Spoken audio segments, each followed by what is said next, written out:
Force. Force मतलब क्या होता है? फोर्स इज एक external effort in form of push और पुल विच, मतलब कोई भी चीज़ को तुम एक अभी खोलना है या बंद करना, कोई ढकलना है तो एक एक्सटर्नल एफर्ट डालना पड़ता है, उसी को फोर्स बोला जाता है। प्रोड्यूस और try to produce motion in the body at the rest, मतलब कोई भी एक बॉडी है, अब समझो कि ये बॉडी है, बॉडी कभी रेस्ट पोजीशन पे है तो इसको भी मोशन में लाना है तो we are require the one force, external effort चाहिए। अभी ये रेस्ट पोजीशन में है, रेस्ट से आपको मोशन में लाना है, ये रेस्ट पे है, रेस्ट से मोशन में लाने के लिए आपको एक्सटर्नल एफर्ट का ज़रूरत पड़ेगा, तो उसी को एक्सटर्नल जो एफर्ट वही हमें फोर्स बोला जाता है। स्टॉप और try to stop a moving body, मतलब समझो कि अभी एक बॉल आ रहा है, ओके, अब तुम एक एक्सटर्नल फोर्स लगा के बॉल को रेस्ट मोशन में ला सकते हो, ये मोशन में है, अब तुम रेस्ट में ला सकते हो, तो उसे भी स्टॉप करने के लिए, कोई चीज़ को स्टॉप करने के लिए भी एक्सटर्नल एफर्ट का ज़रूरत पड़ता है। चेंजेस और try to change the direction of motion of the body, जैसे कि अभी समझो कि कोई गाड़ी जा रहा है, एक्सटर्नल तुम एक्सटर्नल फोर्स एफर्ट लगा के उसका डायरेक्शन तुम चेंज कर सकते हो। कोई गाड़ी कार ऐसे आते रहता है तो ये apply some external force change the direction, कब भी हमको एक्सटर्नल एफर्ट लगता है डायरेक्शन चेंज करने के लिए। Various condition of the force application, मतलब फोर्स अप्लाई करने के बॉडी पे अलग अलग कंडीशंस हैं।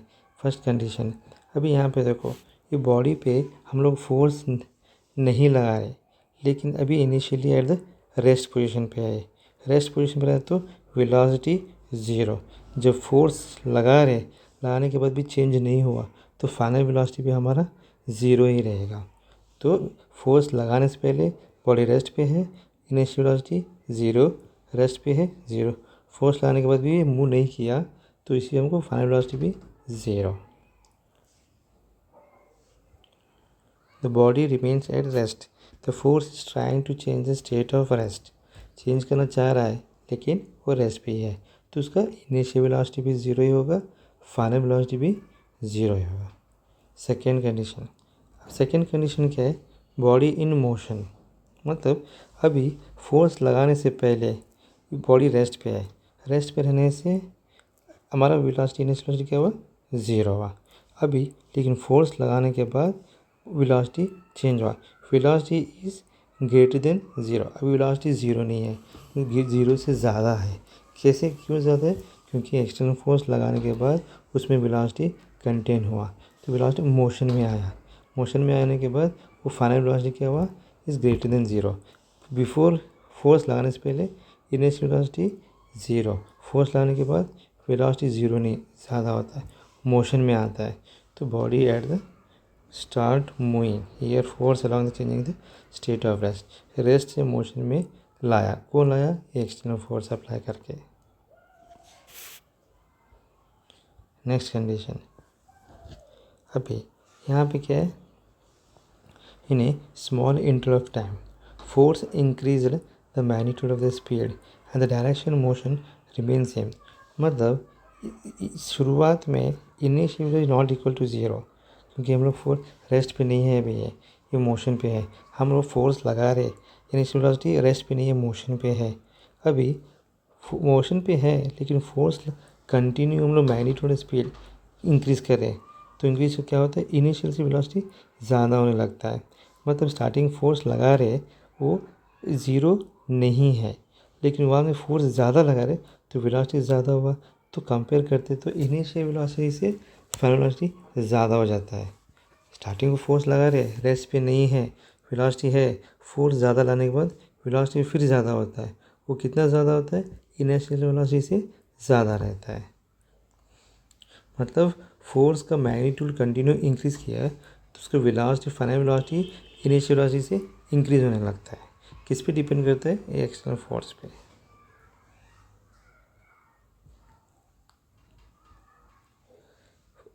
ये कंडीशन में क्या है? In a small interval of time अभी फोर्स तुम्हें डिक्रीज़ करो, अभी यहाँ पे जो फोर्स पीछे खींच रहा है क्योंकि गाड़ी जा रहा है, बॉक्स जा रहा है, तो उसको रुकाने के लिए तुम फोर्स पीछे लगा रहे हो, मतलब फोर्स का मैग्नीट्यूड डिक्रीज कर रहे हो। डिक्रीज कर रहे हो मतलब क्या होता है, इनर्शियल वेलोसिटी से फाइनल वेलोसिटी क्या होने लगता है, इनर्शियल वेलोसिटी कम होने लगता है। पहले समझो कि यहाँ पे एक 10 मीटर पर सेकेंड है, तो फोर्स अप्लाई करके कम, इसकी वेलोसिटी कम डिक्रीज होने लगता है, मतलब बिलो 10, 9, 8, 7 डिक्रीज होने लगता है कंपेयर टू इनिशियल से। फाइनल वेलोसिटी क्या होता है, डिक्रीज होने लगता है इनिशियल से। जब फोर्स तुम मैग्नीट्यूड डिक्रीज किए, velocity decrease.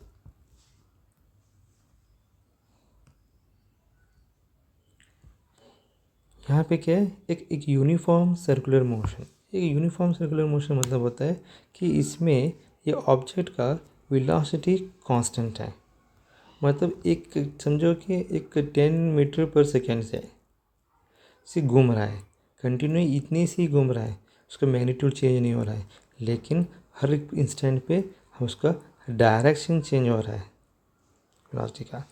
Only direction of velocity changing, speed remains constant, मतलब जो घूम रहा है इसका स्पीड सेम है, कांस्टेंट का मैग्नीट्यूड सेम है, लेकिन इसका डायरेक्शन कंटिन्यू, यहाँ पे आने के बाद ऐसा होगा, यहाँ पे जाने के बाद ऐसा होगा, यहाँ पे ऐसा होगा, ऐसा कंटिन्यू पर्टिकुलर एक पर्टिकुलर इंस्टेंट ऑफ टाइम पे इसका डायरेक्शन चेंज हो रहा है, लेकिन स्पीड इसका कांस्टेंट है।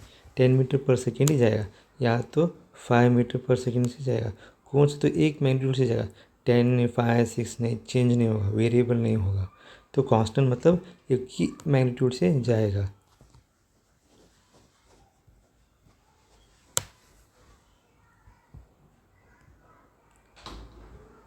अभी यहाँ पे इसको प्रोजेक्टर बोलते हैं। एंगल पे फेंका हुआ है, बॉल फेंकते हैं ना हम लोग, ऐसे बॉल फेंकते तो उसका वेलोसिटी क्या होता है, ये डिक्रीज होता है, लेकिन उसके पर्टिकुलर इंस्टेंट ऑफ टाइम पे उसका डायरेक्शन चेंज होता है वेलोसिटी का। इसका वेलोसिटी भी चेंज होते रहता है मैग्नीट्यूड का, और उसका एंगल भी चेंज होते रहता है, और डायरेक्शन भी चेंज होता है। ये नॉन यूनिफॉर्म सर्कुलर मोशन, मतलब कैसे कैसे ऊपर जाएगा, वेलोसिटी का मैग्नीट्यूड चेंज होते रहता है, और इंक्रीज होते रहता है या डिक्रीज होते रहता है। यहाँ से डिक्रीज होता है, यहाँ से नीचे आने तो इंक्रीज होता है, लेकिन उसका मैग्नीट्यूड कंटिन्यू इंक्रीज और डिक्रीज होता है, तो एक नॉन यूनिफॉर्म सर्कुलर मोशन बोला जाता है। एलिप्टिकल और parabolic, hyperbolic motion force acting an angle with the direction of a motion. In all these motion, both magnitude and direction velocity changes. इसका डायरेक्शन भी और इसका मैग्नीट्यूड भी, और दोनों भी चेंज होता है कभी भी प्रोजेक्टाइल में, क्योंकि ये नॉन यूनिफॉर्म सर्कुलर मोशन उसी को बोला जाता है कि उसमें वेलोसिटी का मैग्नीट्यूड और डायरेक्शन कंटिन्यू चेंज होता है।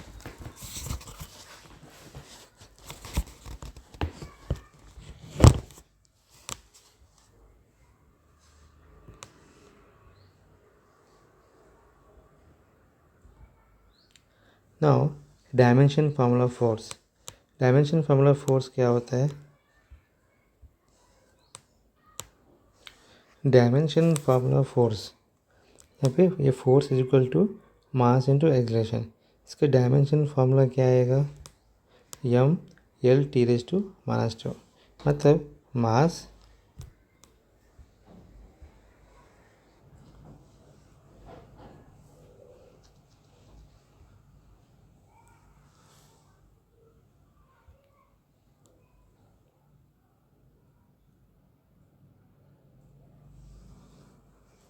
तो इसे 1 न्यूटन किसको बोलते हैं, 1, तो 1 newton force apply on the body 1 kg and body accelerate 1 metre per second square.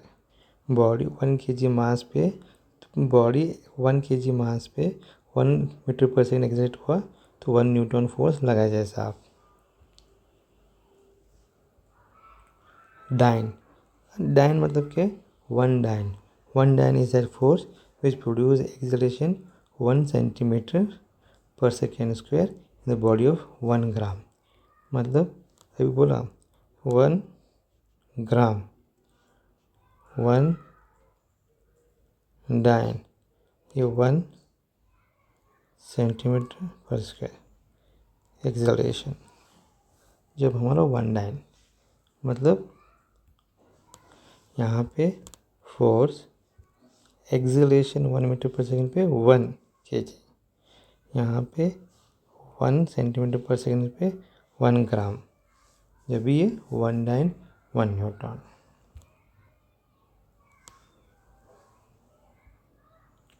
1 dyne is equal to 1 gram centimetre per second square.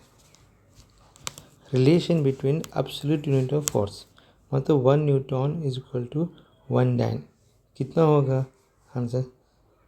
1 newton is equal to 10⁵ dyne. ये relation है 1 न्यूटन का और dyne का। 1 newton is equal to 10⁵ dyne. Actually इसका भी relation 10⁵ dine कैसे आया, वो कन्वर्शन ऑफ सिस्टम में आपको बताया जाएगा। किलोग्राम फोर्स, किलोग्राम फोर्स मतलब the force which produce acceleration of 9.8 metre per second square in the body of 1 kg। मतलब 1 किलोग्राम, मतलब ये 1 kg मास 1 kg बॉडी के अंदर मैं इतना एक्सलेट किया तो उसी को किलोग्राम फोर्स बोला जाता है। 9.8 एक्सेलरेशन होना चाहिए 1 kg बॉडी के अंदर, उसी फोर्स को हम लोग किलोग्राम फोर्स बोला जाता है। किलोग्राम फोर्स मतलब it is force which produce the acceleration of 9.8 metre per second square in the body of 1 kg। 1 kg mass 1 kg के अंदर इतना एक्सेलरेट प्रोड्यूस करो, उस फोर्स को हम क्या बोलते हैं? Kilogram force.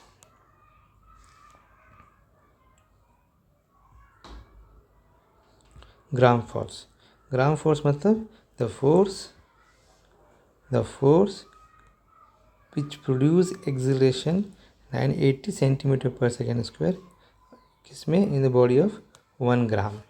1 ग्राम बॉडी के अंदर इतना एक्सेलरेशन प्रोड्यूस करो, वो फोर्स को हम लोग ग्राम फोर्स बोला जाता है। इस 1 kg मास के अंदर इतना एक्सेलरेट करो, इतना फोर्स। यहाँ पे 1 ग्राम मास में एक्सेलरेशन कितना? 980 सेंटीमीटर पर सेकेंड स्क्वायर, जब वो फोर्स को ग्राम फोर्स बोला जाता है।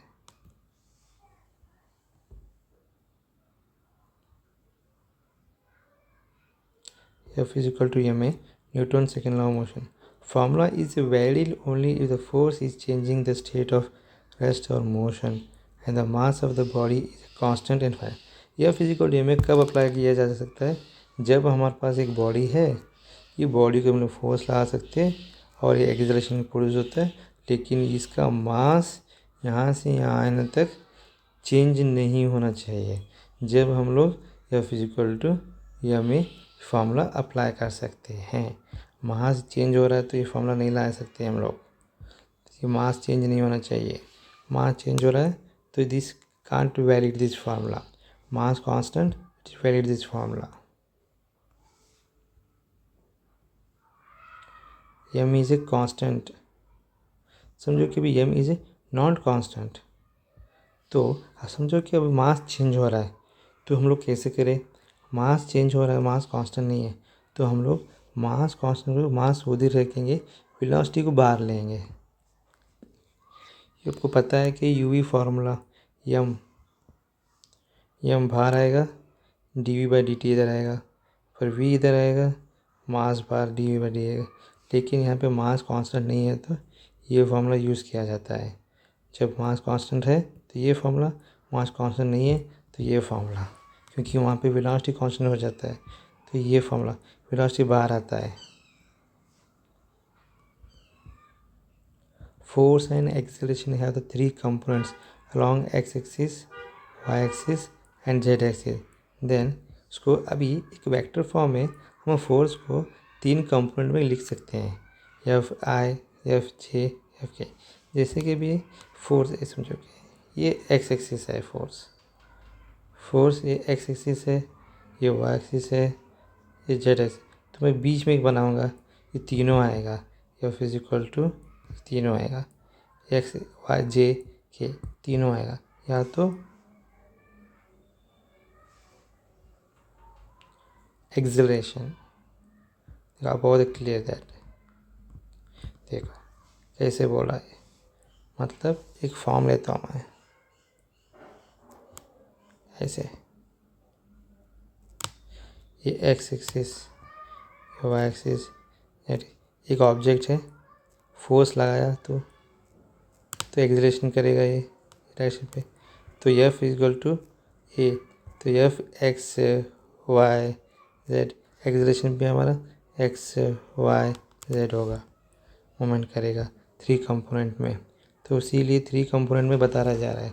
तो आपको एक्स एक्सिस वाला चाहिए सिर्फ, तो F x is equal to m a x, वैसे यहाँ F Y is equal to m A.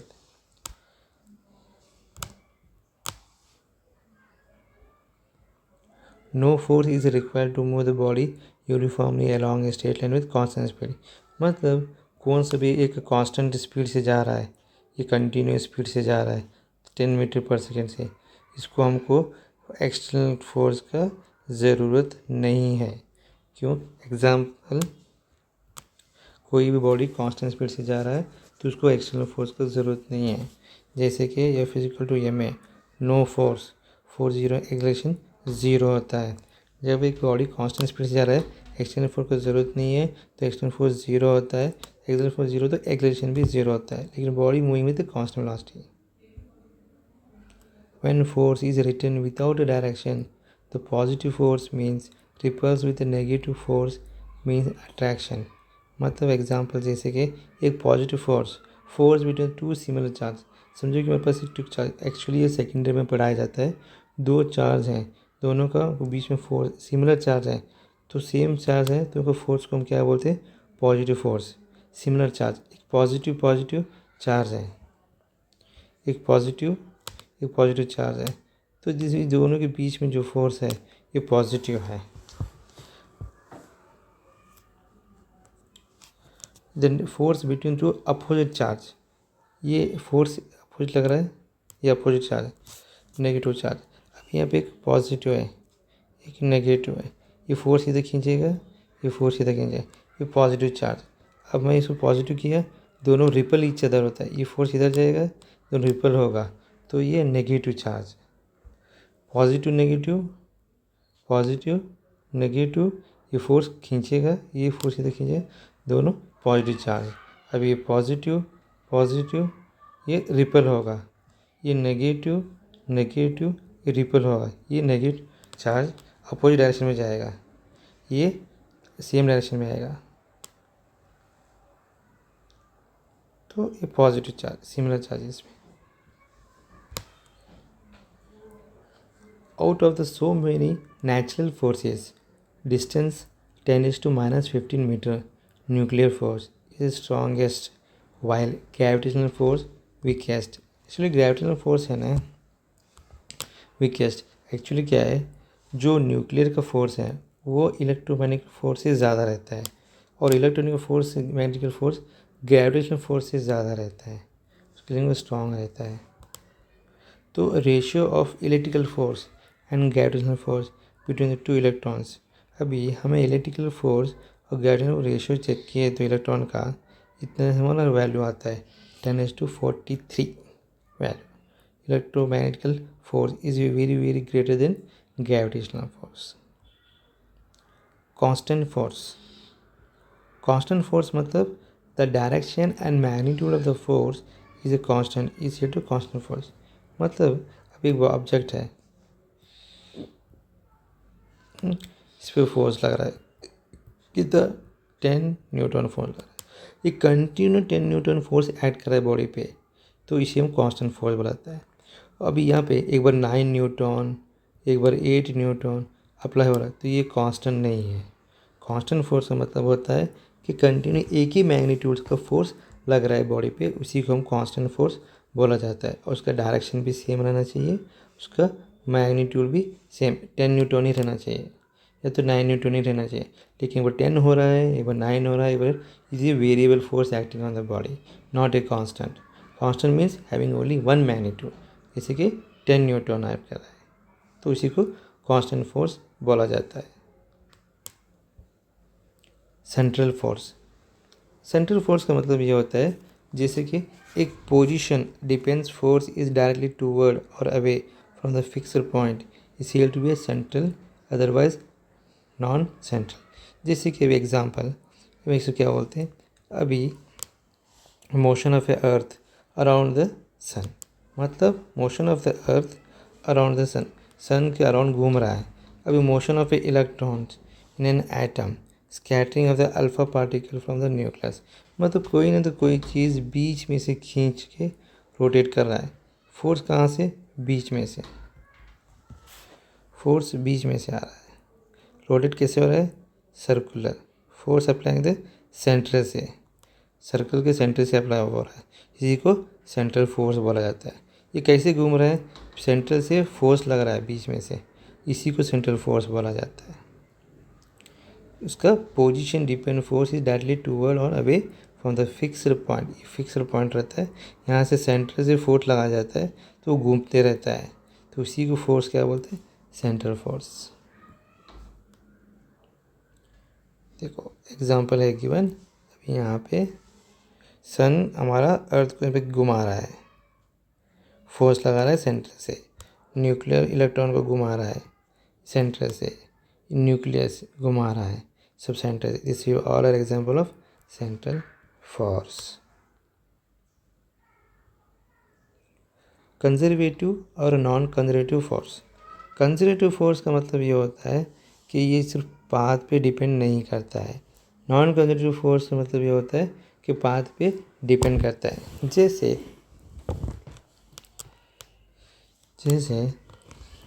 if under the action of the force the work done in the round trip is zero or work is a path independent, the force is said to be conservative, otherwise non conservative। जैसे कि उन्हें क्या बोल रहा है कि conservative मतलब just बोला अभी पाथ पे डिपेंड नहीं करता है, तो अभी कोई चीज़ एक फोर्स लगा रहे, work done in around the trip, ऐसे जाके वापस आके यहीं पे आया तो वर्क क्या हुआ? ज़ीरो हुआ। क्यों? पाथ पे कहाँ से गया? वहीं पे आया तो काम हमारा ज़ीरो हुआ। इसी को क्या बोलते हैं? पाथ पे डिपेंड नहीं बोलते, इसको कंजर्वेटिव बोलते हैं। इसी इंडिपेंडेंट, पाथ पे डिपेंड नहीं रहता, यहाँ से गया यहाँ से आया तो ये वहीं पे है तो काम क्या हुआ? ज़ीरो हुआ। तो अभी यहाँ से ऊपर से जा रहा है, नीचे आया फिर ऊपर आया, ये क्या बोलते हैं? इसका भी वर्क ज़ीरो, ये पाथ पे डिपेंड नहीं है। नीचे से ऊपर गया, ऊपर आया, इसका भी वर्क ज़ीरो, तो ये सब पाथ पे डिपेंड नहीं करता, ये वर्क पूरा ज़ीरो, इसमें पाथ पे डिपेंड है। अभी एग्जांपल कंजर्वेटिव फोर्स पूरे पाथ पे डिपेंड नहीं करते। Gravitational force, electrical force, elastic force, तो ऑल आर थ्री पूरे पाथ पे डिपेंड नहीं करते। Non conservative force, friction force, viscosity force, मतलब ये पाथ पे डिपेंड करते हैं। जैसे कि जब तक हमारा बॉडी इसका नीचे कांटेक्ट नहीं होता, कांटेक्ट हुआ तो ही हमारा फ्रिक्शन फोर्स प्रोड्यूस होता है, तो पाथ पे ही डिपेंड करता है, इसी को ही हम लोग नॉन कंजर्वेटिव बोलते हैं। नॉन कंजर्वेटिव पाथ पे डिपेंड, मतलब जब तक बॉडी से कांटेक्ट हुआ फ्रिक्शन फोर्स, कांटेक्ट नहीं हुआ तो फ्रिक्शन फोर्स नहीं बनता, तो कांटेक्ट होना चाहिए, पाथ बनना चाहिए, पाथ बन रहा है तो नॉन कंजर्वेटिव फोर्स है। कौन सा? फ्रिक्शन फोर्स है so non conservative. Viscosity force, मतलब हमारा एक वाटर फ्लो होते रहता है, जब तक इसको कांटेक्ट नहीं होता हमारे जो सरफेस पे, वहाँ पे विस्कोसिटी फोर्स बनता है। वो जब तक कांटेक्ट हुआ वाटर भी सरफेस, जो वो फोर्स को हम लोग विस्कोसिटी फोर्स बोला जाता है। नहीं कांटेक्ट हुआ तो फोर्स नहीं, तो उसे ये कांटेक्ट होना चाहिए, पाथ बनना चाहिए, पाथ चाहिए हमको, पाथ विदाउट पाथ नहीं, पाथ पे डिपेंड करता है। नॉन कंजर्वेटिव फोर्स ये पाथ पे डिपेंड नहीं करता है। Common force in mechanics. Weight क्या है? रिएक्शन और नॉर्मल फोर्स, टेंशन, ये पूरे कॉमन फोर्स हैं। Spring force. वेट क्या है? एक्चुअली मैं एक बॉडी लेता हूँ, weight of an object is a force which earth attracted, it is called the force of gravity और ग्रेविटेशनल फोर्स। एक्चुअली क्या है, मैं अभी यहाँ पे एक बॉडी लिया है, बॉडी लगने के बाद उसका हैविंग द मास क्या होता है? उसे ग्रेविटेशनल फोर्स नीचे खींचेगा, ग्रेविटेशनल फोर्स उसके लिए एमजी बोलते हैं इसको। तो ग्रेविटेशनल फोर्स नीचे खींचे, कैसे नीचे खींचेगा, कैसे एक्शन करेगा, वैसे वापस हमको नॉर्मल रिएक्शन देगा। एक्चुअली व्हेन द वेट मतलब क्या है ऑब्जेक्ट का? The force which is earth attract, मतलब कौन सी बॉडी के बाद उसे ग्रेविटेशनल फोर्स नीचे खींचता है, वही तो हमारा वेट है, मास इंटू जी, तो वही तो हमारा वेट है। Weight of the object is a force which the earth attract. जो फोर्स लग रहा है, एक ऑब्जेक्ट पे फोर्स लग रहा है, कौन सा? अर्थ का अट्रैक्ट लग रहा है, उसी को हम फोर्स ऑफ ग्रेविटी बोलते हैं और ग्रेविटेशनल फोर्स बोलते हैं।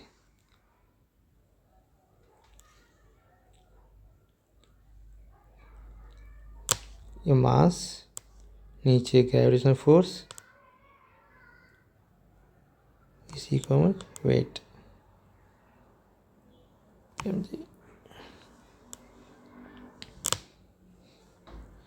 नॉर्मल फोर्स, रिएक्शन और normal force.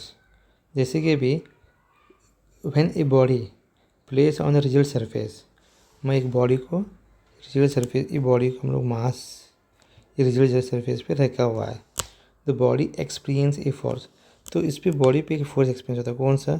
Gravitational force, which is perpendicular to surface. कभी भी ये सरफेस को परपेंडिकुलर रहता है, कभी भी ये परपेंडिकुलर रहता है, मास को नीचे फोर्स खींचता है, ये सरफेस को परपेंडिकुलर रहता है। The body experience the force which perpendicular surface in contact, ये सरफेस को परपेंडिकुलर कॉन्टैक्ट होता है होने का। The force is called normal force and reaction, वही ऊपर खींचता है, वही फोर्स के ऊपर परपेंडिकुलर, वहाँ से तो एक्शन ऊपर देता है, ये रिएक्शन और नॉर्मल फोर्स। कभी ये सरफेस को कांटेक्ट होने के बाद ऊपर नॉर्मल रिएक्शन आता है, वेट नीचे खींचता है ग्रेविटेशनल फोर्स, तो वापस देता है रिएक्शन, इसी को हम लोग नॉर्मल फोर्स और रिएक्शन बुलाते हैं। When the body place a rigid surface, कौन सा? बॉडी रिजिड सरफेस में रखने के बाद the body experience a force which perpendicular to surface in contact, perpendicular to surface to the contact, ऊपर जाता है ऐसा, बॉडी एक्सपीरियंस होता है फोर्स, उस कॉन्टैक्ट होता है, परपेंडिकुलर ऊपर जाता है, तो इसको हम क्या बोलते हैं? रिएक्शन।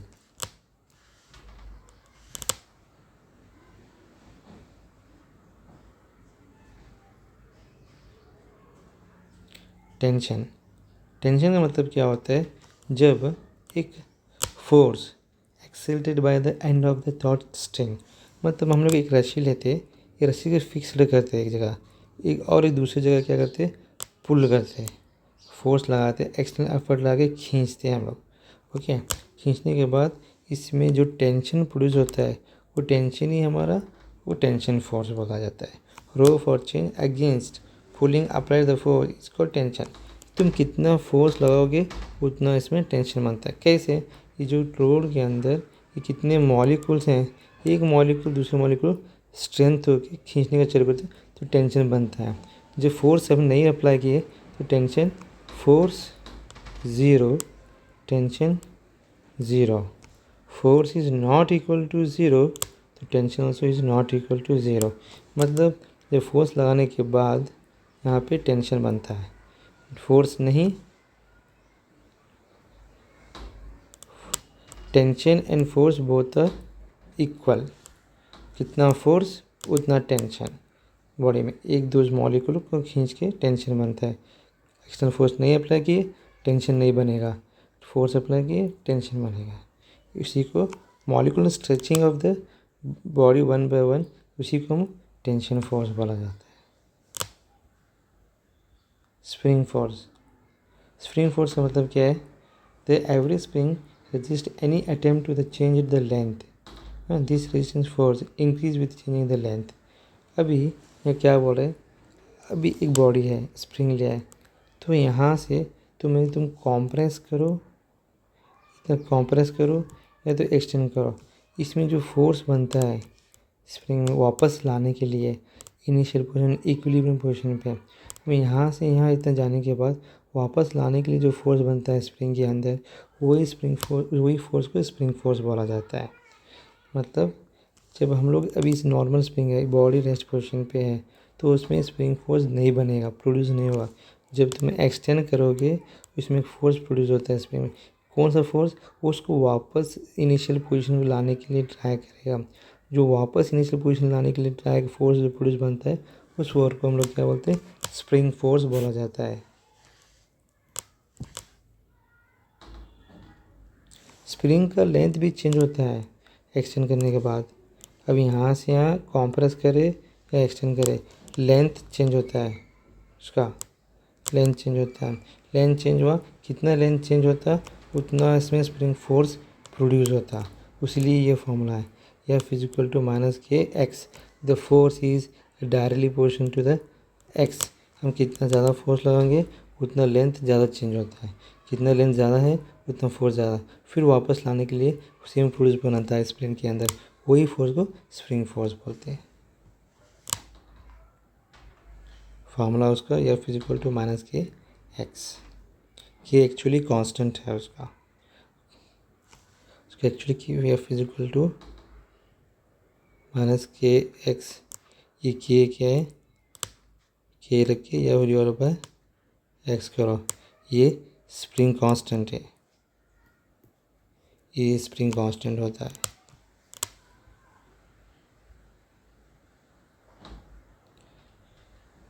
फिर X is a change the length and where is a spring constant बोला ना मैंने। अभी equilibrium of a concurrent force, मतलब यहाँ पे क्या है, इक्विलिब्रियम, बॉडी, यहाँ पे एक बॉडी है, बॉडी पे एक से ज़्यादा फोर्स लग रहा है और उसको if all force working on the body are acting in the same point, मतलब एक ही पॉइंट पे ज़्यादा फोर्स, यहाँ पे फोर्स लग रहा है, यहाँ पे फोर्स लग रहा है, मतलब एक से ज़्यादा फोर्स लग रहा है और बॉडी एक्सलेट नहीं कर रहा है, रेस्ट पे है, तो समझना है कि body in equilibrium position and concurrent force.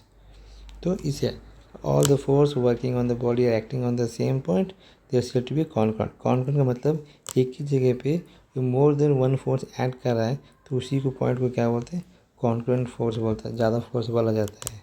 Next, जब body under the action of a concurrent force, जब कॉन्करेंट फोर्स में एंटर हुए हैं तो वो इक्विलिब्रियम में रहता है, चेंज नहीं होता, स्टेट ऑफ रेस्ट और uniform motion along a straight line, वो कभी भी क्या होता है जब कॉन्करेंट फोर्स में ऐड कर रहा है।